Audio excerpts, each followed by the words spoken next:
এগুলো চর্চার মাধ্যমে তারা সঠিক ইসলামের বার্তা এবং শিক্ষাটা মানুষকে পৌঁছাবে এই আশাবাদ ব্যক্ত করে আমরা বক্তব্য শুরু। ধন্যবাদ।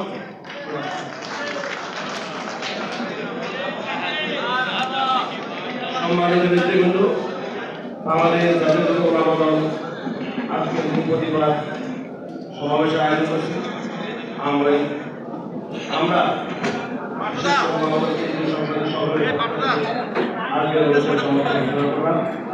আপনারা একটু মেহরবানি ভিতরে বসবেন, ভিতরে বসবেন।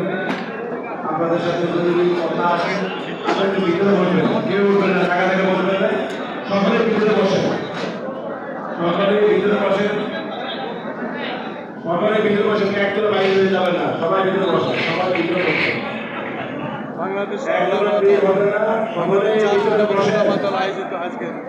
প্রধান অতিথির বক্তব্য দিলেন আপনারা আমাদের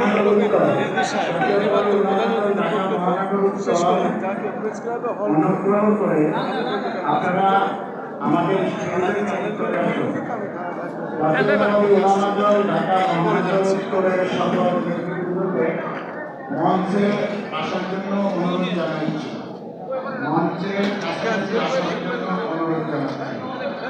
জাতীয় সকল নেতৃবৃন্দ, যোদ্ধা আহ্বায়ক সহ সকল নেতৃবৃন্দকে আমাদের মঞ্চের কাছাকাছি আসার জন্য অনুরোধ জানাচ্ছি।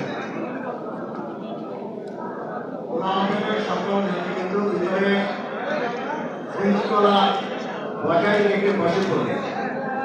আপনাদের সাথে আমাদের যোদ্ধা আহ্বায়ক এবং সম্মানিত সদস্য অ্যাডভোকেট কাজী মোহাম্মদ আবুল হোসেন মত বিনিময় করবেন।